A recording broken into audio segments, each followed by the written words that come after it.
Bueno, buenas tardes.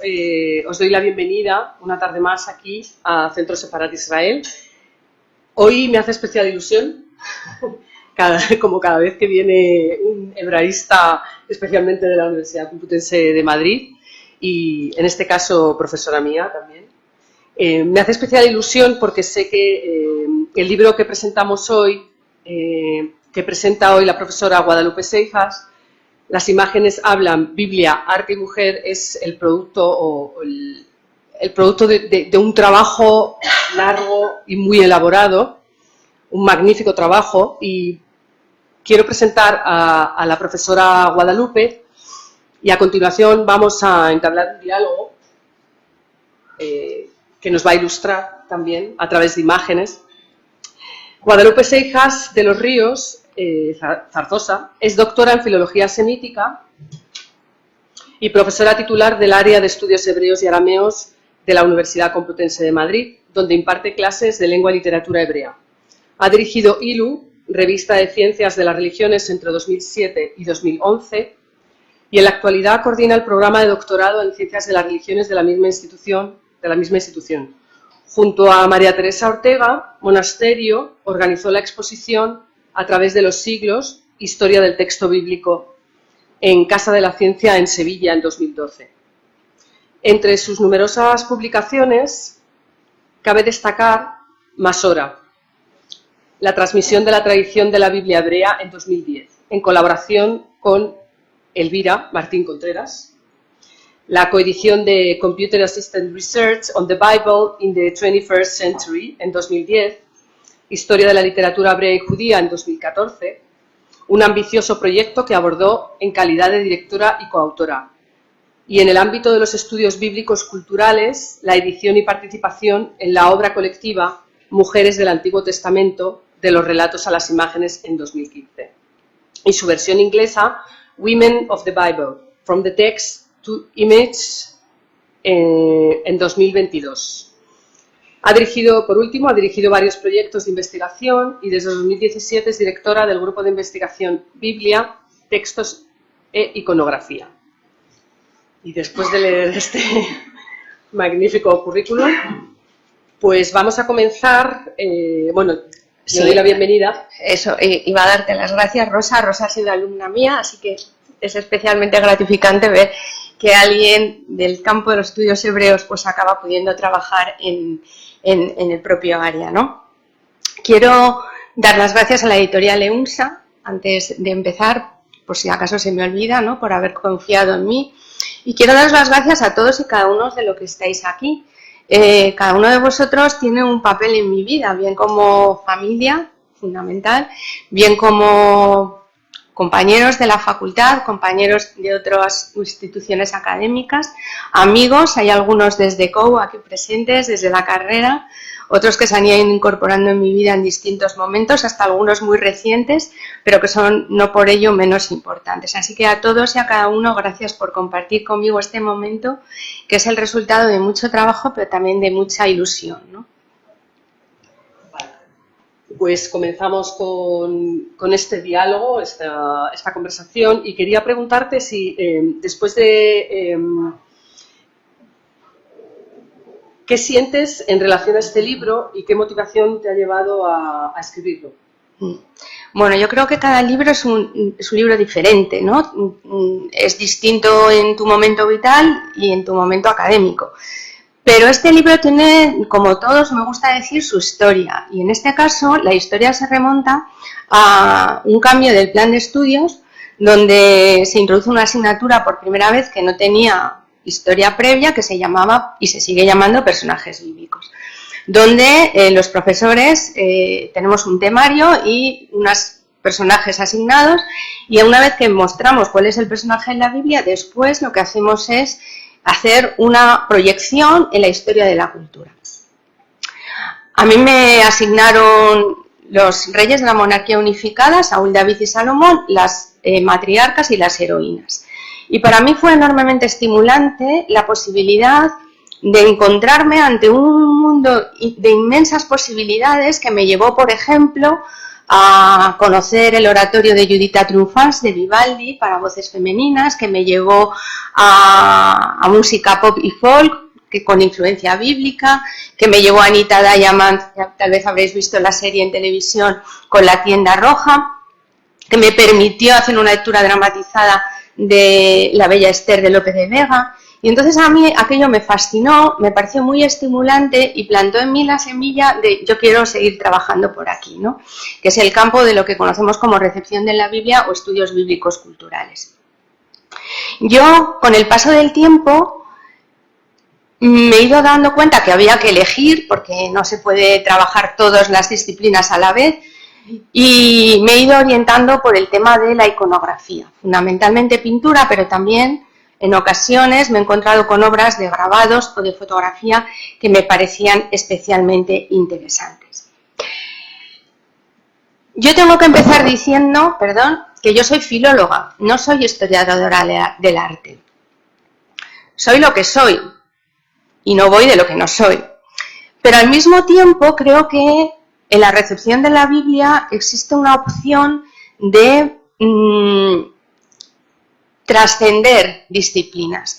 Existe una opción de lo que yo llamo en el mundo académico una visión generalista frente a una visión muy especializada. Y con esto no voy a decir que una sea mejor que otra, simplemente defiendo que todas deben coexistir.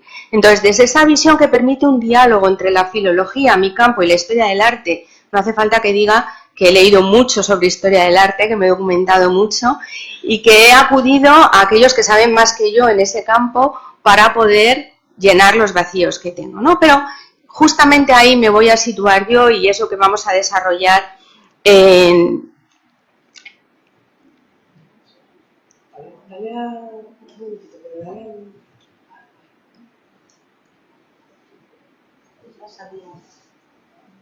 Pues no.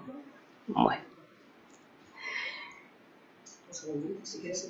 Bueno, eso que decía, ¿no? Que el lugar donde yo me sitúo, que digo es más generalista, me ha permitido dirigir una historia de la literatura hebrea, precisamente por no estar solamente en un campo muy específico. No, pero todavía no necesito... Sí. Sí. Vale, dale hacia abajo, o sea, como el intro. Ahí, ¿perdón? Ahora sí. Sí.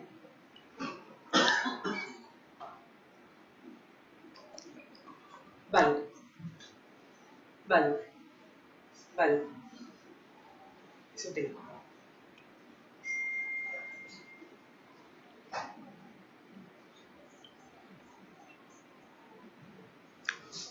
Uf, es un poco complicado eso.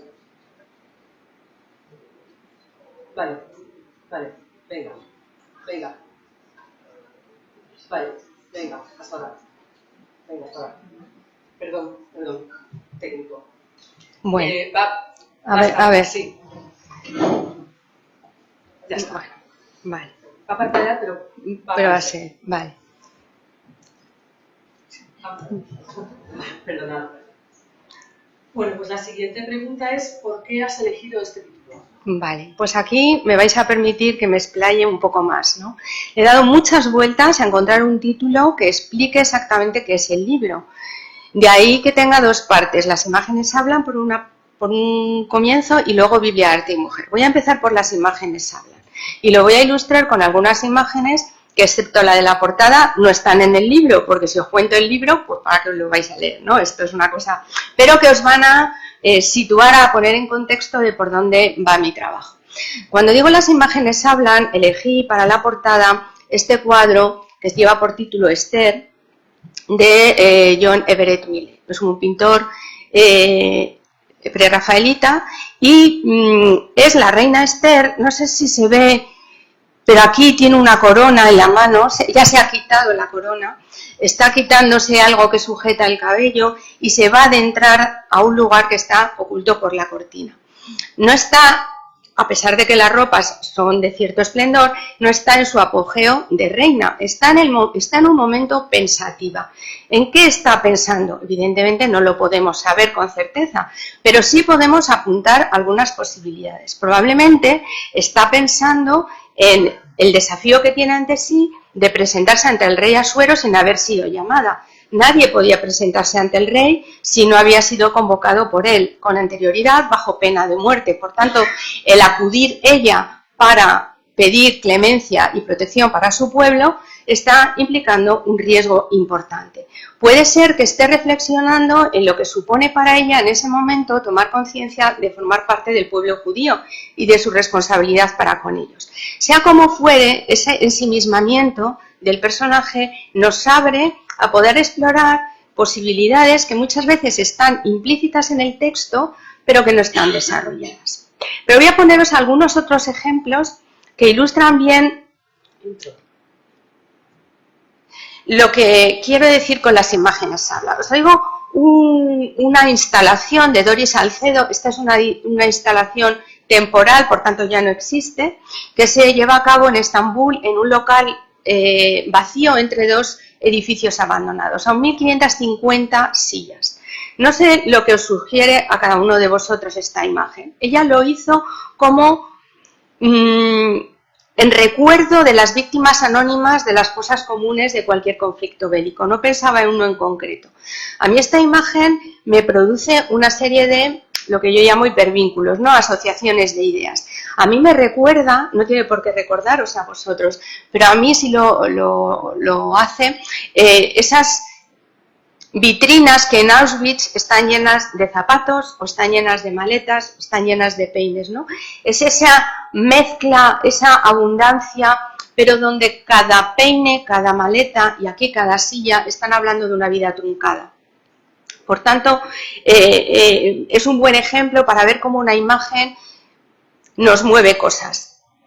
Os traigo una que es más reciente y me gusta especialmente porque tiene texto y tiene imagen. Yo trabajo imágenes inspiradas en la Biblia. Fijaros que lo que vemos es un cubo, un cepillo y barro. Probablemente la imagen diría mucho menos si no tuviera ese texto, que es un oxímoron, es una contradicción, ¿no?, entre algo tan material con lo que dice el texto, que es solución tecnológica. Esta imagen, si se ve en Argentina o si se ve en Senegal, probablemente dirá mucho menos que lo que nos dice a todos nosotros que hemos, desgraciadamente, vivido de cerca la gran tragedia de la Dana en octubre del año pasado. Por tanto, está lleno de significado. ¿Qué nos evoca? Habrá quien les hable de desastres naturales, habrá quien les hable de solidaridad. Hay muchas posibilidades que están abiertas en función de nuestras vivencias y nuestras experiencias personales. Por último, voy a traer una imagen que es muy transgresora y la traigo a propósito. Es una fotografía de un artista israelí de origen árabe que se llama Adines. Adines deliberadamente juega con nuestro conocimiento previo de la historia del arte. La mayor parte de vosotros pensará, esto se parece mucho a la Última Cena de Leonardo da Vinci. La Última Cena en la que Jesús, antes de morir, comparte con sus discípulos.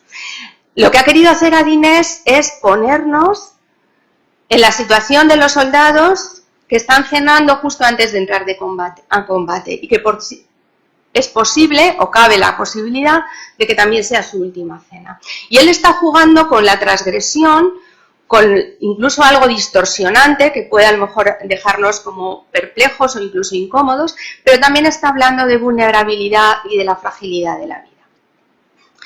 Así que, de alguna manera, con estos ejemplos ilustro lo que yo entiendo por las imágenes hablan, ¿no? Darles ese espacio de expresión.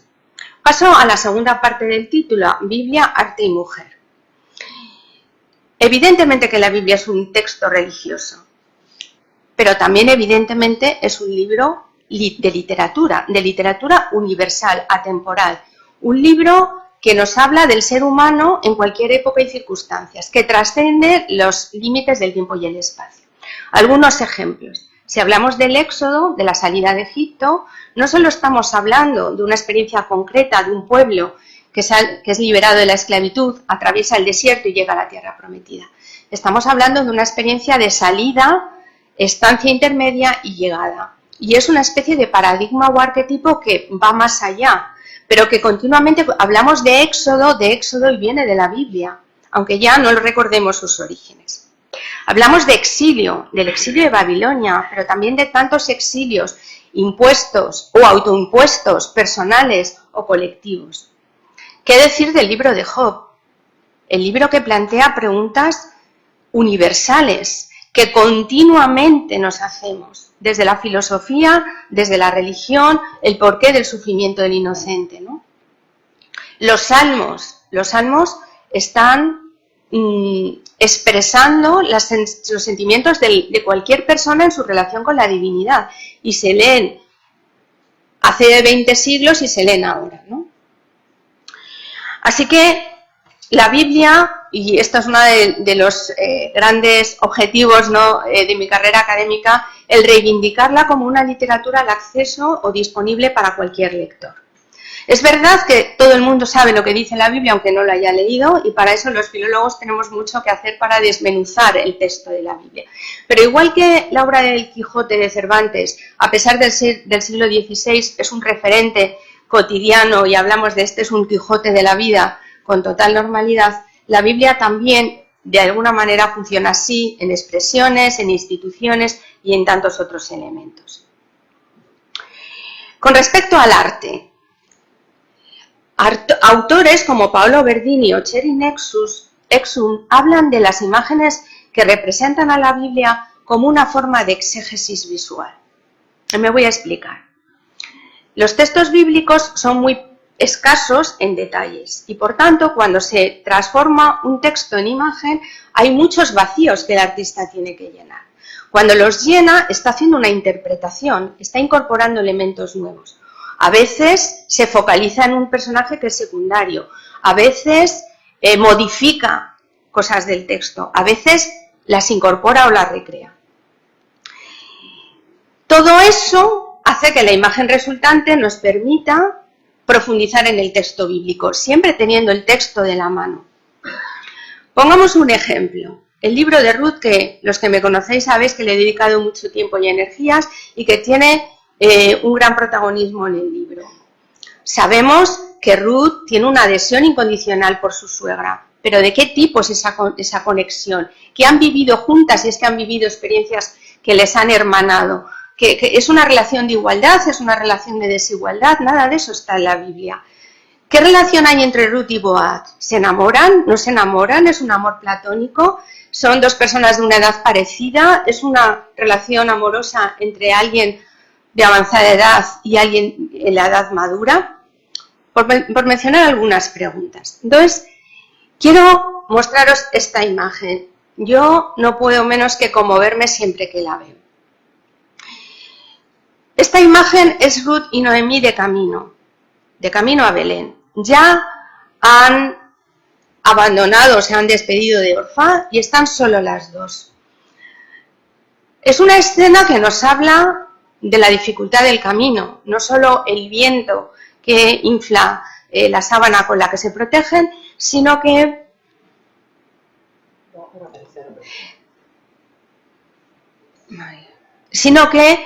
también es la luz que las ciega, ¿no? La mirada de Noemí perdida es la mirada de alguien que está desbordado, probablemente por la situación que vive. La mirada de Ruth es una mirada de preocupación, de cariño, de querer, digamos, aliviar el dolor y el sufrimiento, ¿no?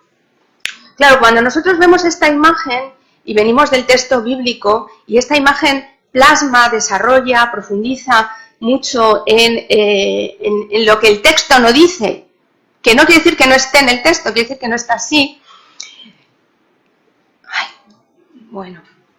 Que no está así. Cuando nosotros volvemos a leer el texto bíblico, probablemente nos llevamos esta imagen puesta, si es que nos ha impactado, claro. ¿no? Y lo peor que puede hacer una imagen es dejarnos indiferentes, en que entonces no está funcionando bien.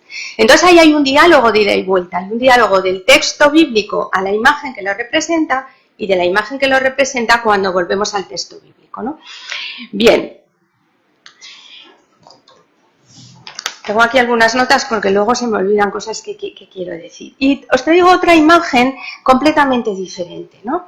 Esta imagen es de una artista nacida en la India, que es judía, que vive en la actualidad, es una mujer como de 50 años hoy en día y que emigra a los Estados Unidos muy joven, ¿no? Y además lo hace sola, sin su familia, ¿no? Entonces, es una mujer que tiene una identidad triple, de India, de judía y de estadounidense.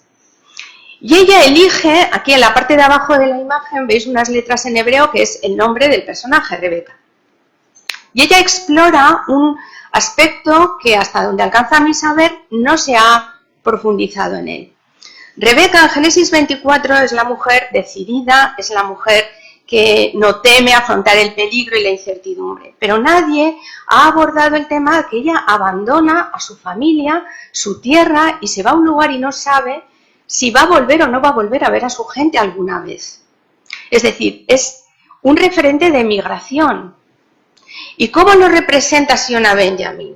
Es una mujer con rasgos hindúes, los rasgos del rostro son muy claros, utiliza el color azul, dios también del panteón indio, tiene un ropaje que es indio pero con la bandera de los Estados Unidos y luego tiene elementos de la tradición iconográfica del personaje de Rebeca, que es el cántaro que ella en Génesis 24 lleva para ir al pozo, ¿no? Entonces es un ejemplo muy interesante de cómo la mirada de esta artista nos permite desempolvar aspectos que en el texto bíblico los investigadores o los exegetas han dejado casi como en un espacio vacío.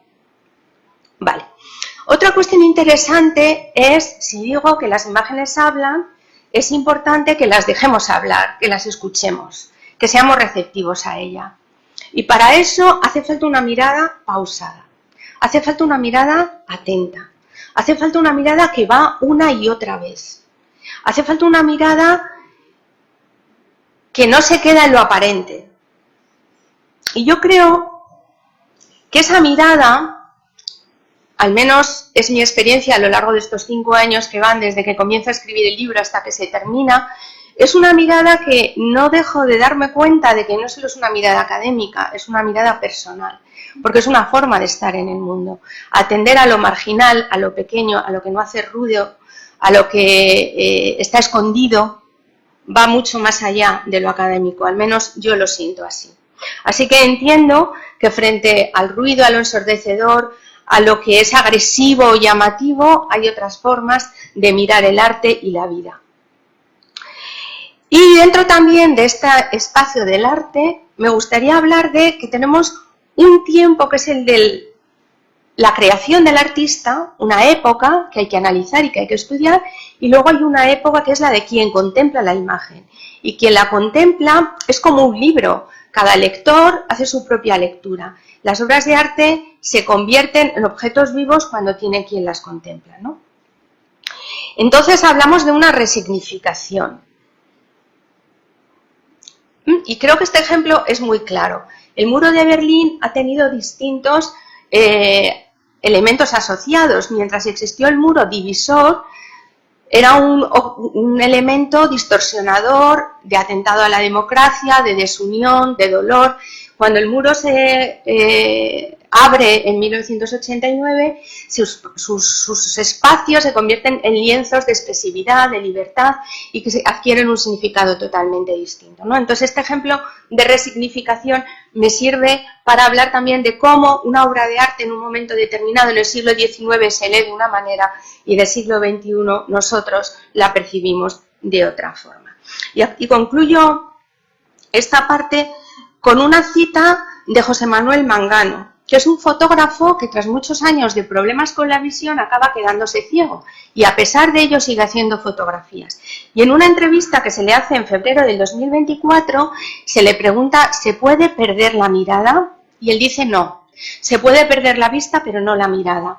La mirada no la tenemos en los ojos, me he dado cuenta de eso ahora. Tú miras con el alma, con tus vivencias. Yo estoy mirando ahora con ese bagaje que tengo de antes, que me permite mirar de otra manera y no haber perdido la mirada. Y por último, la palabra mujer. En la Biblia hay muchas mujeres, pero nunca son las grandes protagonistas. Y cuando aparentemente lo son, siempre están en función de los valores y de las estructuras que dirigen los varones, ¿no? Esther y Judith son esas grandes heroínas que son instrumentos de debilidad que en manos de Dios conceden o sirven para conceder la victoria al pueblo de Israel, una victoria que concede Dios, ¿no? Ni que decir que hay muchas mujeres que ni siquiera tienen nombre. No hace falta irse muy lejos, vayan al libro de Jueces, o id al libro de Jueces, y os encontraréis muchas mujeres que la primera esposa de Sansón, la madre de Sansón, la mujer la concubina del levita, la hija de Jefté, no sabemos cómo se llaman. Y eso ya es una forma de silenciamiento tremenda, ¿no?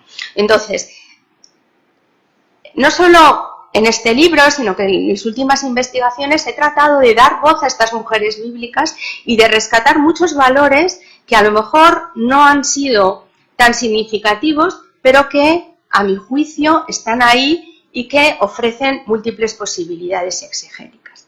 Sin ir más lejos, el libro de Ruth. Los que conozcáis el libro, habréis oído multitud de veces, Ruth es ejemplo de obediencia, de abnegación, de prudencia, de castidad, aunque hay que leerse el texto bien para ver si la castidad no es una proyección, una mirada de los otros, que no pasa nada porque Ruth se haya acostado con Boaz por la noche en la era, no pasa nada, no es menos heroína o no es menos protagonista. Pero ¿quién habla de Ruth como una mujer decidida? Una mujer que afronta la incertidumbre de abandonar su tierra, ir a un lugar diferente, que no sabe cómo será aceptada, de ir junto a una mujer viuda que no va a poder hacer frente a la supervivencia económica y que a ver cómo van a comer día a día. Es decir, ¿cómo es esta mujer que está llena de, yo digo, transgresión en un ambiente de cotidianidad, porque no hace grandes cosas, pero sabe anticiparse, sabe manejar los pocos recursos que tiene en su entorno? Entonces, ¿quién es la Ruth de verdad? ¿Esa mujer angelical y dócil o esa mujer potente, capaz de afrontar un destino incierto? Bien, en el libro hablo mucho de Ruth, pero también hablo de otras mujeres, de Esther, de Rahab, de la Sulamita del Cantar de los Cantares o de las matriarcas. Bueno, ya he explicado el título. Pues la siguiente pregunta es, has mencionado el capítulo 3 y si podrías hablarnos de él en detalle y de dónde surge el título Imágenes demandantes. Bueno, voy a hablar del capítulo 3, pero antes un momento voy a hablar del capítulo 2. El capítulo 2 está dedicado a la iconografía del siglo XIX. Ha sido un capítulo que me ha llevado mucho tiempo, es el más extenso de todo el libro, hasta que he logrado, después de mucho darle vueltas, encontrar un hilo conductor, un esquema que permita abordar la iconografía del siglo XIX, que es de autores a veces conocidos, pero las obras no lo son. Y ya se puede quitar el PowerPoint, porque ya no más y está ahí molestando a la gente. ¿Sí? Sí. Decía que logro esbozar, ¿no?, una trayectoria que va desde el comienzo, desde el romanticismo, pasando por los nazarenos, por los prerrafaelitas, por los retratos, por las escenas de campo, etcétera, y me encuentro con que hay tres escenas que no consigo organizar, que no consigo clasificar, ¿no? Vuelvo atrás, es que lo he planteado mal, es que hay otras alternativas, hay otras maneras de hacer, pero me doy cuenta que no, que el discurso del capítulo 2 es coherente. El problema es que estas tres imágenes se resisten. Y todos sabemos, los que nos dedicamos a la enseñanza o a la investigación, que el afán de clasificar tiene también sus peligros, ¿no? A veces queremos meter en un cajón lo que se resiste a ello. Y precisamente le puse ese título, Imágenes demandantes. ¿Demandantes de qué? De atención. Van por libres. No se adaptan a lo que se espera de una imagen del libro de Ruth. ¿no? En concreto, recuerdo que cuando estuve en el Instituto de Investigaciones Estéticas en México y estuve en el archivo fotográfico, me encuentro con una de estas imágenes que pone Noemí y sus nueras. La primera reacción fue: esto está mal catalogado. Esto está mal catalogado porque como que Noemí y sus nueras, era Ruth con Noemí.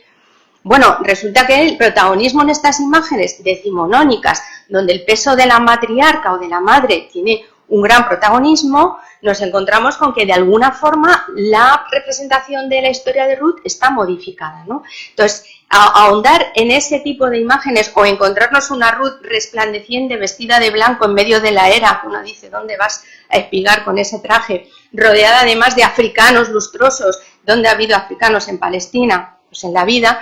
Entonces estamos hablando de una mentalidad que se plasma sobre la imagen y que la transforma. Junto a ellas hubo otras dos que son grabados del siglo XX que a mí me han impactado mucho. Una de ellas nos presenta a Ruth embarazada y es un camino inusual totalmente, ¿no? O sea, el texto bíblico dice que Ruth concibió y tuvo Obed y ahí pasamos por todo el proceso en una frase, ¿no? Entonces, ese ahondar en ello y la de Margaret Parker, que es convertirnos a nosotros, espectadores del siglo XXI, en ciudadanos de Belén que contemplan a Ruth y a Noemí entrando en la ciudad en un total estado de soledad y de abatimiento, ¿no? Así que eso es un poco lo del capítulo 3, que como digo, al final encontré esta solución. Vosotros diréis si feliz o no cuando leáis el libro, pero que fue la que encontré. Bueno, un segundito, David, si puedes mirar la temperatura que pone en el mando y bajarla, porque creo que no sé cuál está. O sea, que más frío, ¿vale? Y le das a la temperatura. Gracias. Y si Fernando está por aquí, ¿se puede acercar, por favor? Ahora vendrá, para apagar esto. En la introducción, perdona. En la introducción mencionas que en tu interpretación hay ciertas dosis de subjetividad. ¿A qué te refieres? Este es un tema que me ha hecho pensar mucho y que he tenido que leer mucho para poder argumentarlo. Claro, si vosotros cuando leáis mi interpretación del capítulo de Margaret Parker, que también he de decir que cuando pedí los derechos de imagen, la autora me dijo que lo había entendido bien, que no es pura subjetividad, pero hay veces que yo soy consciente de lo que yo veo, otros pueden no verlo o pueden ver otras cosas. Y esto no es una mirada improvisada, es una mirada reflexionada y documentada, pero no deja de haber a veces determinados momentos en que yo siento que esta lectura es plausible y posible, pero que puede haber otras, ¿no? Entonces, claro, en la introducción hablo de una cierta subjetividad. Trabajando este tema me he dado cuenta que hay autores teóricos de la historia del arte, pues como por ejemplo Mick Ball, o como por ejemplo Didi Huberman, o como por ejemplo Miguel Ángel Hernández, que ahondan en este tema y que de alguna manera saben que una obra de arte hay que analizarla y estudiarla, pero que también la mirada del espectador tiene mucho que ver con la lectura que se hace. ¿Me permitís que os lea un pequeño párrafo que dice por Miguel Ángel Hernández en su último libro Yo estoy en la imagen, que ha salido a finales del 2024, y dice: por mucho que queramos, nunca podemos quitarnos de en medio, abstraernos del peso y el volumen de nuestro cuerpo, pero tampoco del peso y volumen de nuestras emociones, de nuestros recuerdos, nuestros miedos o nuestros deseos. Igual que el espacio circundante, el físico, pero también el cultural, ese mundo interior afecta al modo de relación con cualquier imagen, sea o no artística. Toda percepción es así afectada. Y él se sitúa entre lo que él llama objetivismo absoluto, ¿no? Esto que conocemos de un historiador del arte que describe minuciosa y exhaustivamente la imagen, pero que a veces decimos nos falta algo, y ese subjetivismo radical que digamos que la lectura es absolutamente libre, ¿no? Pues tampoco es eso. Así que yo me sitúo ahí en el medio, ¿no? Y por otra parte, esta mirada que atiende a la creación, al momento de la creación. Y aquí se me abre mucho un abanico de posibilidades. Hay artistas que eligen el libro de Ruth por determinada afinidad personal. Por ejemplo, el pintor nazareno Overbeck ve una identidad entre la historia de Ruth y la de Boaz y la de él y su prometida Nina, por ejemplo. o Ben-Zion Rabinovich, que siente que los salmos es aquello a lo que se puede agarrar para no perder la cordura mental en un momento en que está escondido para no caer en manos de los nazis, y recuerda los salmos y lo plasma en unos trazos, y eso a él le sirve para sobrevivir y para encontrar un espacio que contrarreste el trauma, ¿no? Y eso lo tenéis en el último capítulo del libro. Otras veces, en el siglo XIX, existen las academias de bellas artes que ven en los temas mitológicos o bíblicos, ¿no? Un tipo de escena que se llama de género, que permite el lucimiento de los alumnos, ¿no? Y entonces escenas bélicas o grandes paisajes o escenas de el Arca de Noé, por ejemplo, da mucho juego pues para la maestría en la representación de los animales, o determinadas mujeres bíblicas que permiten el erotismo y la anatomía, etc. Eso por un lado, pero a veces no puedo saber cómo los artistas han llegado al texto bíblico. A veces lo he logrado averiguar, pero a veces no. A veces en muchas ocasiones es porque les dicen, pues haz este tema, y entonces recurren a composiciones iconográficas recurrentes, ¿no? Por tanto, a veces no conocen la Biblia porque la hayan leído, sino porque han oído sermones o han oído historias sagradas, etc. Así que, en la medida de lo posible, yo he tratado de poder enraizar las imágenes en su contexto en relación con el artista, pero no siempre ha sido posible. Vale. Y luego está el espectador, nosotros, ¿no? Nosotros, que en nuestra cabeza y en nuestros sentimientos tenemos una serie de preocupaciones propias de esta época.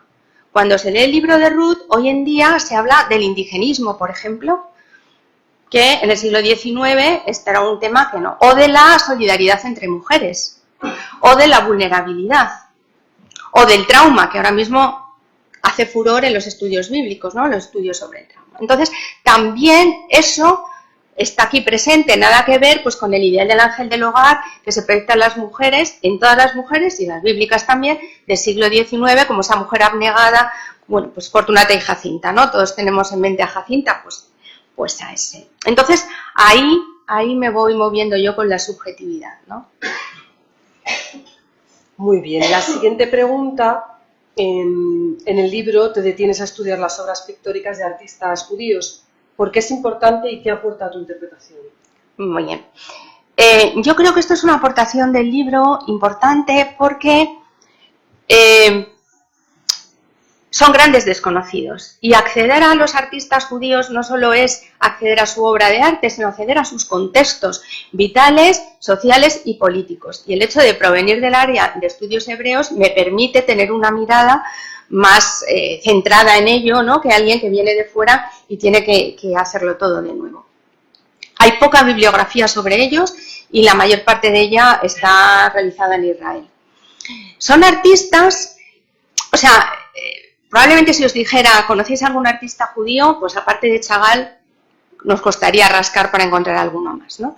Son artistas que van naciendo en un contexto poco religioso, más bien laico, de la segunda mitad, a partir de la segunda mitad del siglo XIX, que también se forman artísticamente como otros artistas no judíos y que van a veces a verse estimulados por la producción de los artistas cristianos para querer hacer cosas similares con su propio sesgo, ¿no?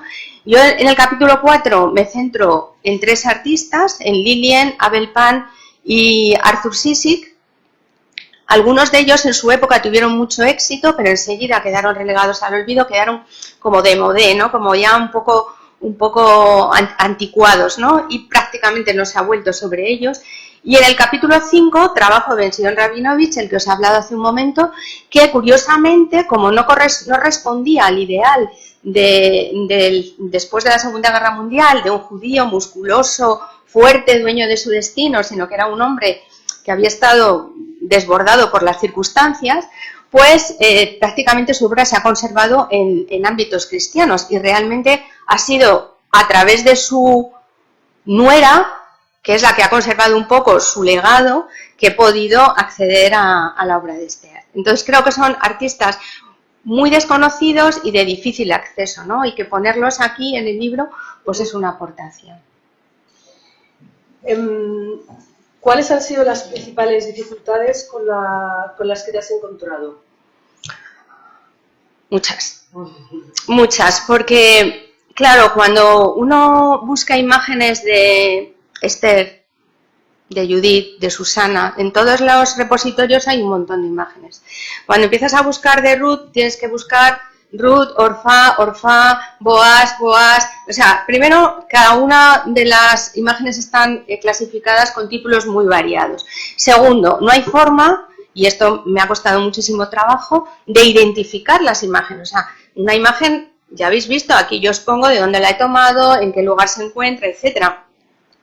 Y aquí muchas veces la imagen la encuentras por azar y vete tú a saber si es colección privada, si está en un museo de cuarta fila o cómo es, ¿no? Entonces, eso me ha llevado muchísimo tiempo, me ha obligado a desarrollar estrategias, evidentemente. He logrado identificar imágenes que han desaparecido porque han sido quemadas, a lo mejor en la guerra, y que estaban en soporte fotográfico. Por esa razón, al final del capítulo 2 he hecho un apéndice con todas las obras que he manejado y su identificación y localización, porque eso permite al que quiera seguir trabajando que no tenga que pasar por el tortuoso camino que yo he recorrido, ¿no? Ese ha sido un problema. Otro es la interdisciplinaridad, porque claro, cuando dicen Biblia, arte y mujer, ¿y tú qué sabes de arte? Porque tú no eres historiadora del arte, ¿no?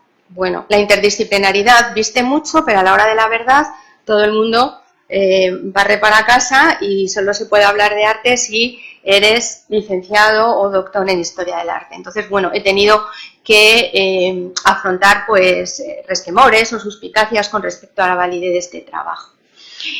La cuestión de los derechos de autor. No os podéis imaginar lo que he aprendido, pero también lo complicado que ha sido, porque claro, las obras del siglo XIX, la mayoría de ellas ya los derechos de autor han prescrito, pero como hay algunos que todavía no han pasado los 80 años, ¿no?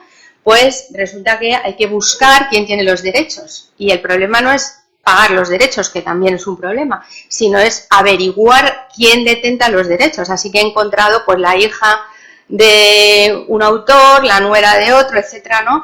Bueno, una cosa rica y bonita, pero también a veces diciendo, ¿lograré poder poner esta imagen en el libro o no? Porque sin los derechos no es posible, ¿no? Así que, y luego quiero decir algo que también me parece importante. En este marco de las dificultades, yo me muevo siempre entre dos palabras, ambición y humildad, ¿no? Tiene mucho que ver con la interdisciplinaridad. Ambición no en un sentido peyorativo, sino en el sentido de lanzarme a campos desconocidos que salen de tu zona de confort, ¿no?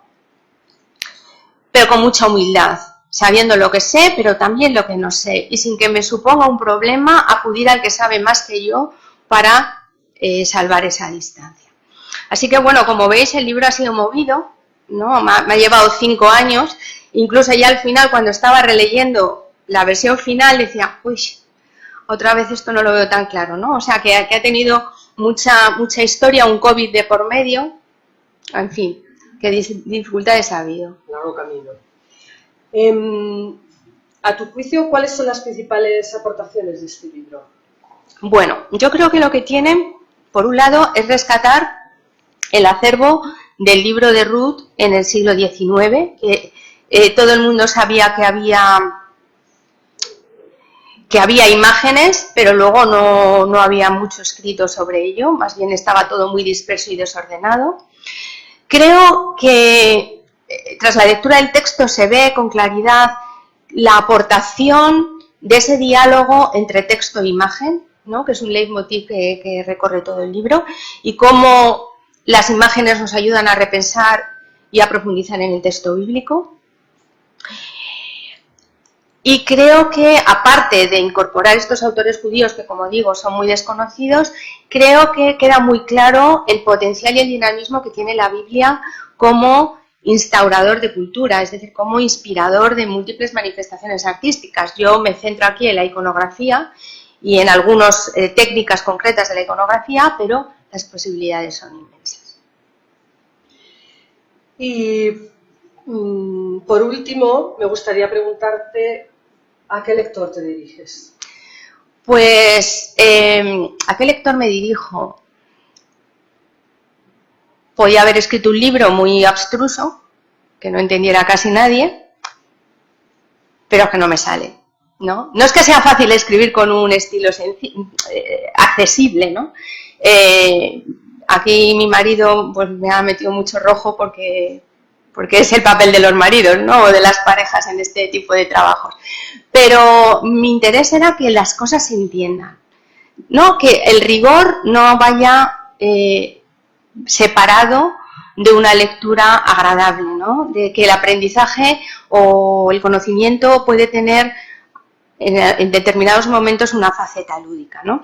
Yo voy a acabar, porque yo creo que ya es suficiente, ya he usado vuestra paciencia, voy a acabar con unas palabras de Rubén Alves, porque claro, yo acabo mi presentación y ahora es vuestro turno. Él dice: las cosas escritas en papel son semillas, ganan vida propia, se vuelven autónomas, se desligan de la intención original del autor y pasan a hacer cosas que nunca fueron imaginadas. Y ahora esa semilla está en vuestro lado, así que bueno, pues se empieza esa aventura fascinante, el libro ya sale de mí, ya no lo controlo yo y ya pues os pelearéis con él o lo disfrutaréis, eso ya pues os queda a vosotros. Muchísimas gracias.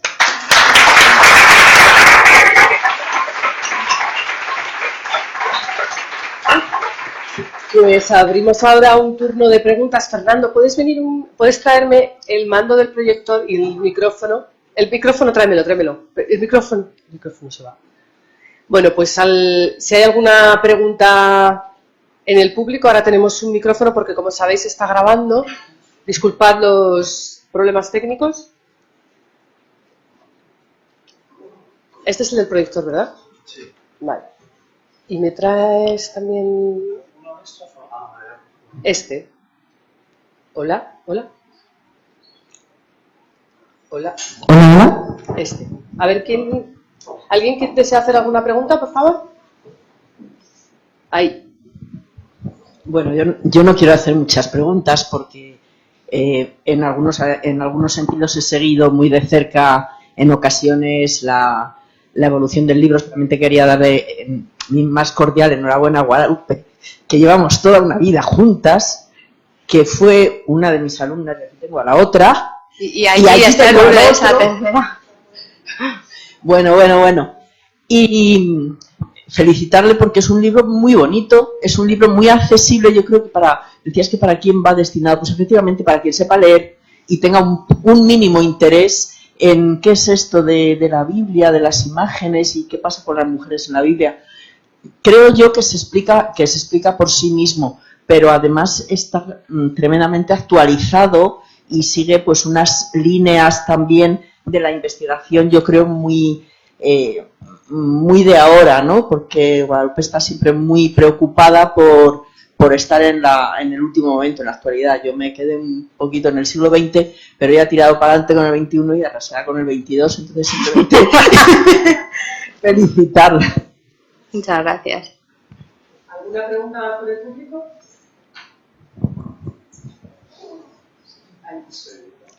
Ahí, al lado de la persona que acaba de preguntar, Bueno, en primer lugar, pues darte la enhorabuena por el libro y también por esta presentación tan sugerente que nos va a permitir meternos en tu libro y con una nueva mirada, pienso que es lo importante, ¿no? Y quería preguntarte, como has estudiado tanto el personaje de Ruth, desde el texto hasta las distintas imágenes, ¿no? Si te preguntaran ahora qué rasgos, a partir del estudio que has hecho de Ruth, ¿cuál destacarías o cuáles destacarías? Yo la transgresión. La transgresión pensamos que es hacer cosas muy llamativas, ¿no? Yo creo que hay una transgresión de baja intensidad que es la que mueve el mundo. Entonces, lo que hace Ruth es transformar, modificar, manejar aquello poco que tiene para darle un nuevo significado. Eso por una parte. Por otro lado, a mí me conmueve profundamente la relación que tiene con Noemí. Y me voy a explicar. Probablemente el texto más conocido es "a donde tú vayas yo iré", etcétera, etcétera. Pero todo el mundo ha puesto el énfasis "tu Dios será mi Dios". Vamos a ver. Quienes conocemos los textos bíblicos sabemos del paralelismo, y el paralelismo es coger una idea y dividirla en varias facetas. Entonces, tu Dios será mi Dios, pero tu tierra será mi tierra, donde tú mueras allí será enterrado. Es decir, todo lo tuyo es mío. Nada me va a separar de ti, ¿no? ¿Qué hay ahí, no? ¿Qué tipo de conexión? Yo a veces me lo planteo, el hecho de que las dos sean viudas, el hecho de que las dos hayan vivido la experiencia de la inmigración, tampoco se trabaja mucho que Noemí ha sido inmigrante, porque la Biblia le interesa pasar página para volver, pero ha sido inmigrante. Entonces, se entienden por qué han vivido las mismas experiencias, saben lo que es no tener hijos o haberlos perdido, qué es lo que hay ahí. Y entonces eso es un camino muy fértil que está implícito ahí. Entonces yo me quedo con la transgresión y me quedo con esa especial vinculación entre estas dos mujeres, ¿no? Y luego hay un aspecto del libro de Ruth que es muy interesante, que es cómo Ruth pasa de ser la extranjera a ser valorada por el pueblo de Israel. ¿Y eso qué supone? Supone algo que para mí es muy importante, porque el extranjero ya no es visto como ese otro del que me tengo que separar porque es una amenaza. Ese otro se convierte en un elemento enriquecedor. Entonces, en los tiempos en los que vivimos, el personaje de Ruth tiene un potencial enorme para ver la realidad desde otra perspectiva, ¿no? Y yo creo que eso también es un aspecto a destacar del libro.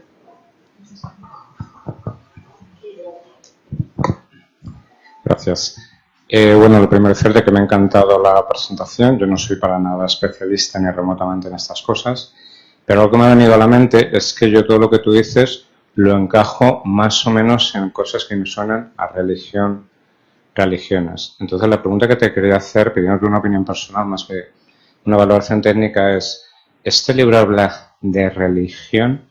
¿Se puede decir que una persona que sea católica, cristiana, judía, le puede dar una interpretación a otra? Porque a mí me ha sonado todo como muy laico, arte, técnico, personas. Sin embargo, no deja de tener como base hasta donde puede comprender la Biblia. Gracias. Vale. Mi posición es absolutamente académica. Ahora bien, el que sea creyente y lea el texto pueden venirle ideas que puedan enriquecerle su lectura personal de la Biblia, pero yo no hablo nunca de religión.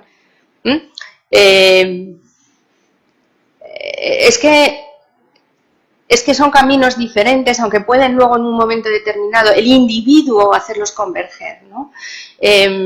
Yo creo que cuando yo enseño literatura bíblica lo hago desde una perspectiva académica y universitaria, de filología, pero eso no significa que el que sea creyente no pueda enriquecer su comprensión del texto a partir de lo que escucha, ¿no? De los textos, de los géneros literarios, del lenguaje utilizado, etcétera.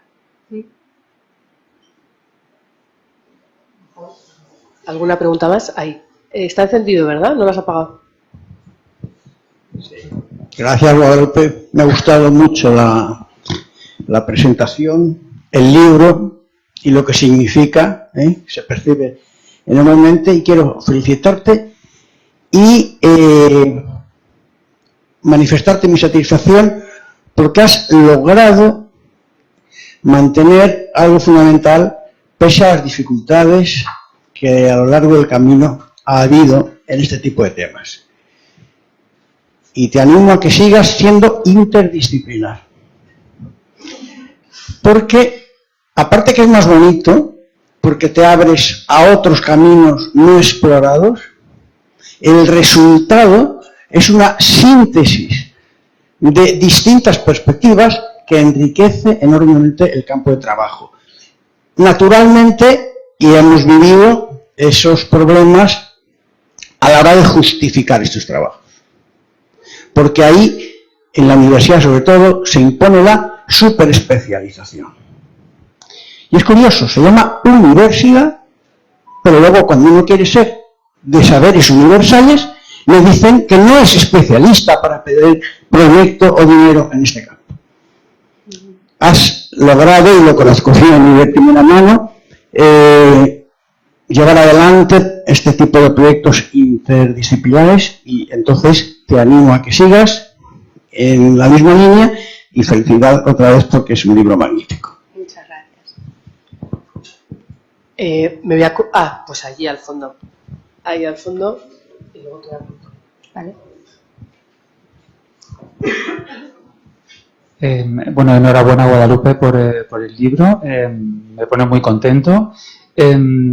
Mi pregunta, bueno, tú has indicado que eres filóloga y que lógicamente la lectura del texto pues tiene un papel fundamental, ¿no?, en cómo abordas las imágenes. Y yo me pregunto si, además de tu propia lectura del texto bíblico, la exégesis bíblica tiene algún papel, ¿no?, en tu propia percepción de las imágenes. O si es, digamos, si tu lectura es únicamente directa del texto bíblico, o si el conocimiento de la exégesis bíblica, ya sea judía o cristiana, también sirve de algún tipo de tamiz o de filtro en tu lectura de las imágenes. Vamos a ver, claro que tengo en cuenta la exégesis que ha habido. Es decir, cuando hablo del conocimiento del texto, no es solamente el texto puro y duro, sino que es cómo se ha leído e interpretado el texto a lo largo del tiempo. Y ahí manejamos la exégesis judía y la exégesis cristiana. Cuando toca medieval, medieval, cuando toca decimonónica, decimonónica. Pero no es una lectura solo del texto, sino es del texto estudiado filológicamente y cómo ha ido evolucionando. Y tú decías como filóloga, yo he llegado a la conclusión de que cuando un filólogo dialoga con la imagen, hace preguntas diferentes de las que hace un historiador del arte. Ni mejores ni peores, diferentes. Es decir, muchas veces el historiador del arte le interesa mucho identificar la escena y pasa a lo siguiente. A mí identificar la escena es el comienzo de tirar del ovillo. Yo no solo quiero saber que esto es Rebeca en el pozo, quiero saber si esa Rebeca en el pozo se ajusta al relato o no se ajusta o introduce todo este tipo de cosas que no están vinculadas necesariamente a un modelo iconográfico que se ha impuesto, sino a ese otro tipo de lectura. ¿Alguna pregunta más? Aquí. Querida Guadalupe, enhorabuena y muchísimas gracias por regalarnos esta oportunidad, porque o sea, lo vivo como un regalo, ¿no? Haberte escuchado, ver todo el trabajo que hay detrás y tener este momento de reflexión a partir de las imágenes y de la belleza que entrañan. El título del libro es Las imágenes hablan. Yo me preguntaba, aunque has contestado en parte, pero si has encontrado que en muchas de esas imágenes que has analizado, en esas obras de arte, realmente el vínculo era con el texto bíblico, libre de toda la contaminación de los estereotipos, de todo lo que la historia, la mirada machista, los distintos momentos en la historia del arte han ido impregnando a cada una de esas figuras. Pues depende, vamos a ver, muchas veces las obras de arte son hijas de su tiempo, de la mentalidad que se impone, pero también es verdad que hay artistas transgresores. Te voy a poner un ejemplo que justamente estaba trabajando esta semana. En el libro de Jueces, capítulo de Jueces 19, es el de la concubina del levita, es uno de los textos que una exégeta del siglo XX ya lo considera un texto de terror. Es el de una mujer que es violada hasta la muerte y luego su marido abre la puerta, ya la ve, ya parece que está muerta y se considera muy agraviado él. Perdonad que lo diga así, pero es que el texto tiene mucha amiga, y entonces la descuartiza y manda cada una de esas partes a las distintas tribus para llamarles a defender su honor en una batalla, ¿no?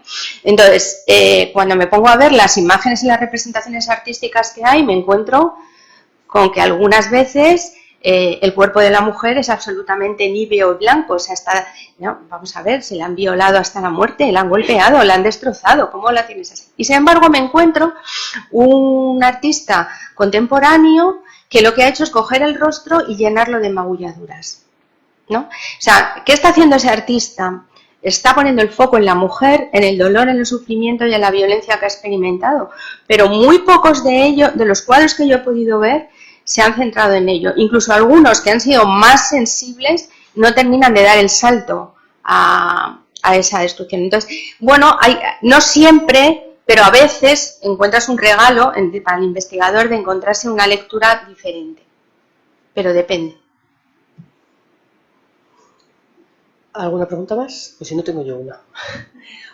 Bueno, yo te quería preguntar, y me has mencionado antes, hemos estado hablando del último capítulo del libro que dedicas al artista Benzion Rabinovich.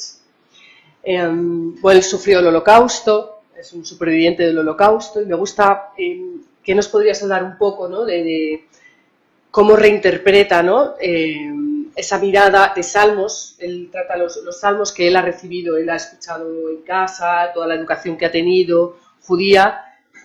¿Qué reinterpretación hace después de la Shoah? ¿Qué uso hace artístico, ¿no?, de una manera de sanación también y de transmisión, ¿no? Él quería dar sus obras también a supervivientes, etcétera. Y me parece muy interesante, ¿no? Es como esa mirada, ¿no?, de un superviviente que ha pasado, que ha sido perseguido. Yo diría que no es la mirada del superviviente porque todavía no ha sobrevivido. Me voy a explicar. Cuando Rabinovich entra en el velódromo de invierno, es apresado allí, consiguen hacerle salir y como está a punto de caer en manos de la Gestapo y ser deportado a Auschwitz, lo esconden en un piso, ¿no? Lo esconden en un piso y él se rompe, ¿no? Y entonces me recuerda un poco a José Mújica cuando estuvo 12 años metidos en un zulo, ¿no? Y uno acude a lo que puede encontrar, ¿no?, como estrategia de supervivencia. Perdón, ¿y a qué acude él? Al recuerdo de la educación que su padre, judío, observante, además un hombre que el padre había querido ser artista, sus padres no le habían dejado, entonces se volcó en el hijo. Y entonces él, en esa soledad, en estar solo, aislado, sin moverse, sin salir, sin ver la luz, en esa angustia vital, él recurre a lo que recuerda de los salmos y hace unos dibujos a lápiz, ¿no? Y eso es lo que a él le permite sobrevivir, o sea, no caer en la locura ni en la desesperación. Él además hace esos cuadros que son a lápiz, ¿no? Y él pone, además es interesante porque abajo él pone lo que él recuerda del texto bíblico, que muchas veces es muy fiel, pero otras veces es un poco por lo que él recuerda, ¿no? Casi todos son de los salmos, son 62 obras, pero alguno hay de algún otro texto bíblico, ¿no? Y luego él quiso, como tú bien dices, él quiso regalarlos, pero los destinatarios dijeron, no, esto merece la pena, entonces mejor quédatelos tú y prosigue con ellos, ¿no? Y entonces fue cuando él hizo los óleos, y entonces es un cartapacio enorme, donde está por un lado el dibujo y por otro lado el óleo, ¿no?, ya un poco más elaborado que el propio dibujo, ¿no? Entonces, esto es un ejemplo de cómo el arte tiene esa capacidad transformadora. No solo es transformador para el que la recibe, es también transformador para el que lo genera. En este caso fue su tabla de salvación, ¿no? Y entonces es también muy interesante ver qué obras elige y cómo, por ejemplo, para él los pájaros son una forma de liberación, ¿no? Aparecen muchas jaulas con pájaros que salen, ¿no?, que viene al hilo del salmo, pero también de lo que él está viviendo.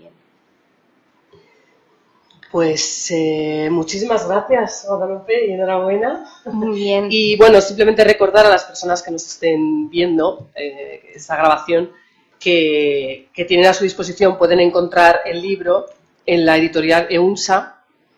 Y nada más, pues muchísimas gracias y gracias a ustedes por venir aquí. Gracias.